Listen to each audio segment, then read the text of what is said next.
मुंबईला हादरवून सुटणाऱ्या 2006च्या साखळी बॉम्बस्फोट प्रकरणातील सर्व आरोपींची हायकोर्टाने निर्दोष मुक्तता आता केली असल्याचं आपल्याला बघायला मिळतंय। तर एकंदरीत आपण जर पाहिलं तर न्यायमूर्ती अनिल किलोर आणि न्यायमूर्ती श्याम चांदत यांच्या विशेष खंडपीठाने हा निर्णय दिलाय। या निर्णयामुळे 9 वर्षांपूर्वी सत्र न्यायालयाने ठोठावलेल्या शिक्षा रद्द करण्यात आल्या। यातील एकूण 12 दोषींना तात्काळ तुरुंगातून सोडण्याचे आदेश दिले। त्यामुळे या प्रकरणाला कलाटणी मिळालेली आहे।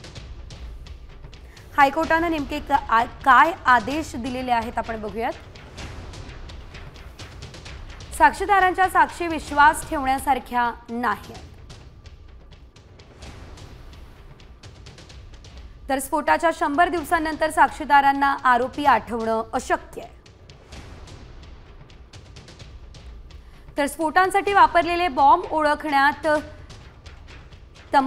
तपास यंत्रणेला यश आलेलं नाही। बॉम्ब कसे होते तेच माहित नाही। तर मिळालेल्या बॉम्ब बंदुका नकाशा या पुराव्यांना काही अर्थ नाहीये असं हायकोर्टाचं या दरम्यान म्हणणं आहे। हायकोर्ट नेमकं काय म्हणालंय ते आपण पाहतोय।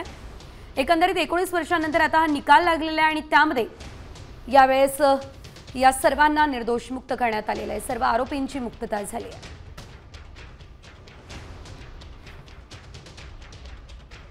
आता isakal.com आहे देशातील नंबर 1 ची मराठी न्यूज वेबसाईट। प्रत्येक अपडेटसाठी isakal.com ला नक्की भेट द्या।